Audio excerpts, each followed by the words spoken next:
ইন্ডিয়াকে সুযোগ সুবিধা দেওয়ার জন্য আইসিসি মানে উঠে পড়ে লাগছিল। চ্যাম্পিয়ন ট্রফিতে সব প্রত্যেকটা দলের চাইতে ইন্ডিয়াকে সুযোগ সুবিধা বেশি দিতে হবে। কেমন?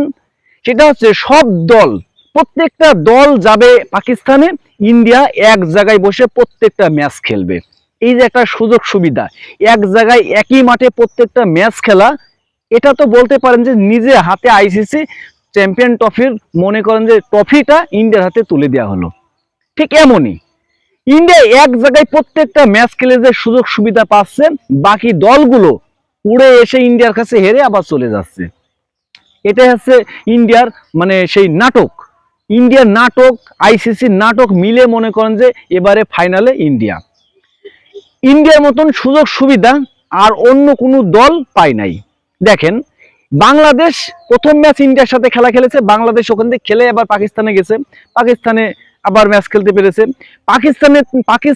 পাকিস্তানের থেকে উড়ে এসে দুবাই এসে ইন্ডিয়ার সাথে ম্যাচ খেলে আবার চলে গেছে। মানে কেউ দু একটা দিন রেস্ট নিয়ে তারপরে প্র্যাকটিস করে খেলতে পারে নাই।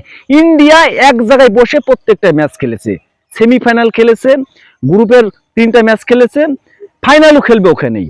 এই যে একটা সুযোগ সুবিধা আইসিসি করেছে, হ্যাঁ, মানে এই জন্যেই মানে ইন্ডিয়া, আইসিসি সবাই কিন্তু প্রত্যেকটা দল কিন্তু একই রকম কথাবার্তা বলে যে ইন্ডিয়ায় আইসিসি। ইন্ডিয়ার অনেক সাবেক ক্রিকেটাররাও কিন্তু ইন্ডিয়াকে কথা বলেছে যে ইন্ডিয়ার সবচেয়ে বেশি চ্যাম্পিয়ন ট্রফিতে সুযোগ সুবিধা পাবে। তো এইটা নিয়ে কিন্তু ক্রিকেট বিশ্বে আলাদাভাবে একটা কথাবার্তা চলে যে ইন্ডিয়া চালায় আইসিসিকে। এই যে এমন অনিয়ম, এই অনিয়মের জন্যই কিন্তু প্রত্যেকটা দেশের ক্রিকেট কিন্তু অন্যরকম ধারায় চলে যাচ্ছে। শুধুমাত্র ইন্ডিয়া ক্রিকেটই হচ্ছে একটা ব্যান্ড হয়ে যাচ্ছে, আর বাকি দেশগুলোর ক্রিকেট কিন্তু নর্মালে চলে যাচ্ছে শুধুমাত্র আইসিসির কারণে। আইসিসির এইসব নিয়মের জন্যই কিন্তু সারা বিশ্বের ক্রিকেটের এমন একটা বিপর্যয় আছে যে ইন্ডিয়ার সাথে খেলা খেলতেই